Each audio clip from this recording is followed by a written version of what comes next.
my countrymen, just to give you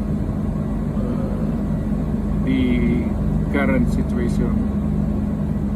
I am about to land sa Hague. Galing ako Dubai, stopover for it's a long haul, it's a long flight. Okay ako, do not worry. And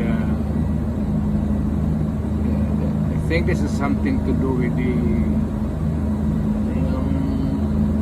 law and order noon. At sinasabi ko naman sa mga pulis, military, na trabaho kayo at ako ang managot